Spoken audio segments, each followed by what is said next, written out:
मित्रों, क्या आपको पता है कि गौमाता ने समस्त स्त्रियों को ऐसा कौन सा श्राप दिया था जिसकी वजह से आज तक समस्त नारी जाति को वह श्राप भोगना पड़ रहा है? गौमाता का एक ऐसा श्राप जिसे टाला नहीं जा सका। उसी की वजह से आज भी समस्त नारी जाति को वह श्राप भोगना पड़ रहा है। वह श्राप कौन सा था? चलो मैं तुम्हें एक कथा के माध्यम से बताता हूं। मित्रों, एक समय की बात है जब भगवान श्री कृष्ण अपनी राजगद्दी पर विराजमान थे। तब उनके पास देवी सत्यभामा जाती है और कहती है, हे प्रभु, मुझसे आज मेरी एक दासी ने पूछा कि पहले स्त्रियों के बच्चे होते थे तो वह पैदा होते ही चलने लगते थे, परंतु अब ऐसा नहीं है। यह क्यों प्रभु?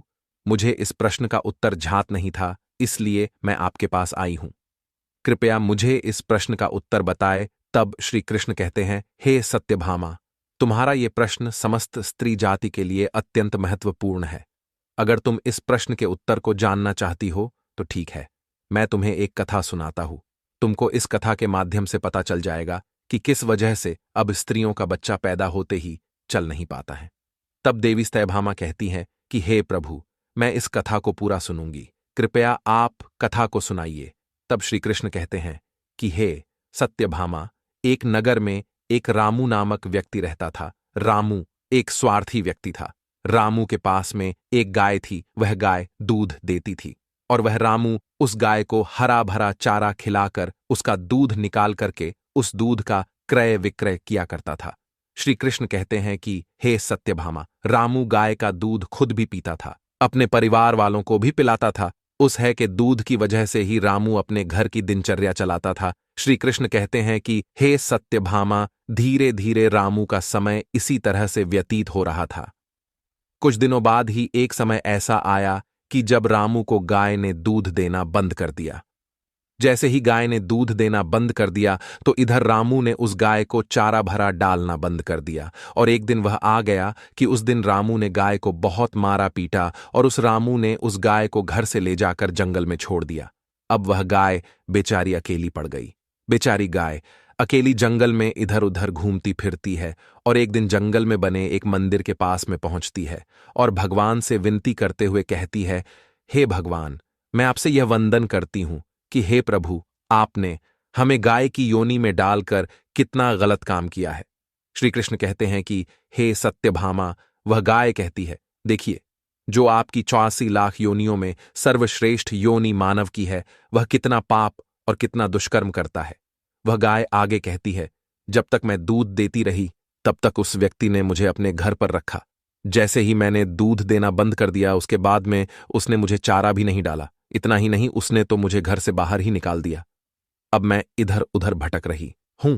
अब जंगल में चारा खा खा करके, जंगल में घास खा करके मैं अपने पेट को भरती हूं, गुजारा करती हूं।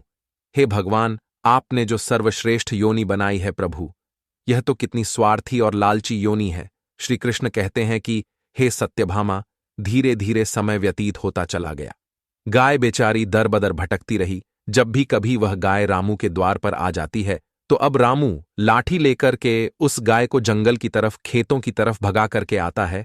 श्री कृष्ण कहते हैं कि हे सत्यभामा, धीरे धीरे जब वह गाय एक दिन गर्भवती हो जाती है तो अब जैसे ही 3-4 महीने का गर्भ हुआ है तो उसी जंगल से एक स्त्री गुजर रही थी। उस स्त्री ने जैसे ही उस गाय को देखा, उसने मन में सोचा कि यह गाय तो गर्भवती है, मैं एक काम करती हूं, इस गाय को मैं पाल लेती हूं। जब इसका बच्चा हो जाएगा तो यही गाय मुझे दूध देने लगेगी। तब मैं इसका दूध खुद पीऊंगी और साथ ही अपने परिवार वालों को भी पिलाऊंगी। श्री कृष्ण कहते हैं कि हे सत्यभामा, वह स्त्री आगे कहती है कि इस गाय का दूध खूब क्रय विक्रय करूंगी। लेकिन जैसे ही वह स्त्री उस गाय को पकड़ने के लिए अपने पति को बुलाने के लिए जाती है और जब तक उसका पति वहां पे आता है तब तक वह गाय वहां से चली जाती है। धीरे धीरे और समय व्यतीत होता है। श्री कृष्ण कहते हैं कि हे सत्यभामा, जब उस गाय के प्रसव का समय नजदीक आ गया तब वह एकांत जंगल में सुरक्षित जगह पर जाकर के उस गाय ने एक बछड़े को जन्म दिया।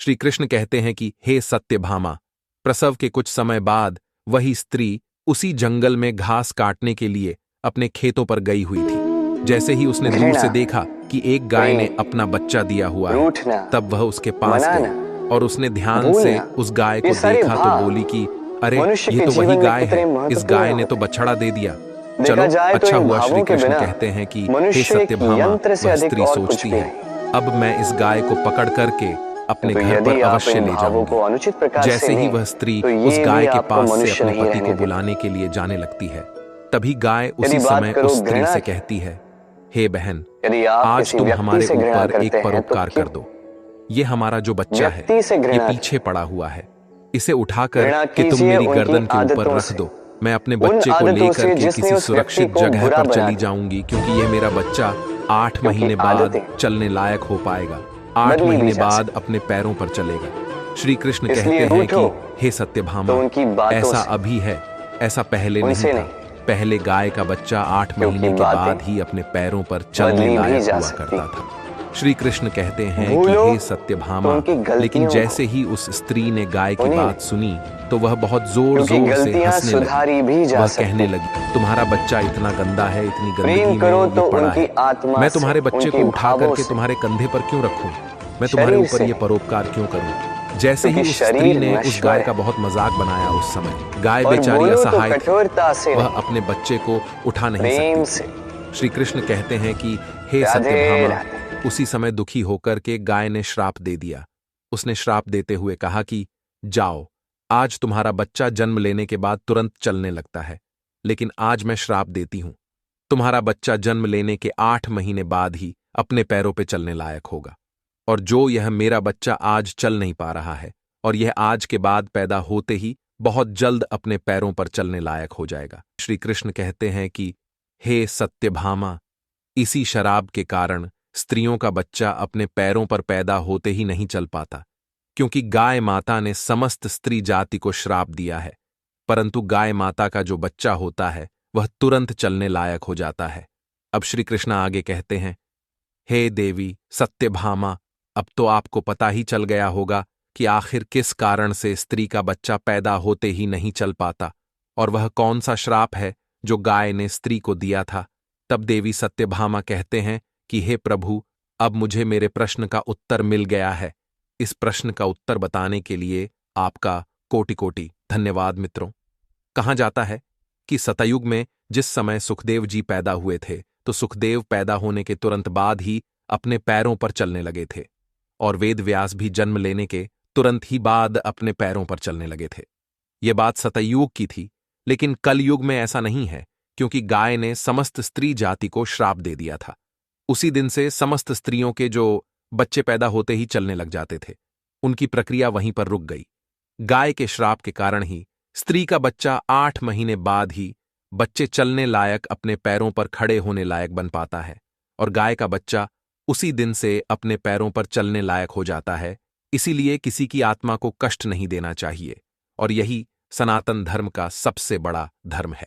गोस्वामी तुलसीदास ने लिखा है, परहित सरस धर्म नहीं, भाई दूसरे के दुख में दुखी हो जाना, दूसरे के काम आना सबसे बड़ा धर्म माना गया है। तो इसलिए हमें असहाय पशुओं की, पक्षियों की सहायता करनी चाहिए। गाय के श्राप की वजह से ही जितने भी पशु पक्षी हैं, उन सब के बच्चे जन्म लेने के तुरंत बाद चलने लग जाते हैं, लेकिन स्त्रियों के बच्चों पर इसका विपरीत प्रभाव पड़ा कि जन्म के तुरंत बाद स्त्री का बच्चा चलने लायक बन पाया हो। एक स्त्री की गलती से आज समस्त मानव जाति की महिलाओं को उस श्राप का खामियाजा आज भी भुगतना पड़ रहा है।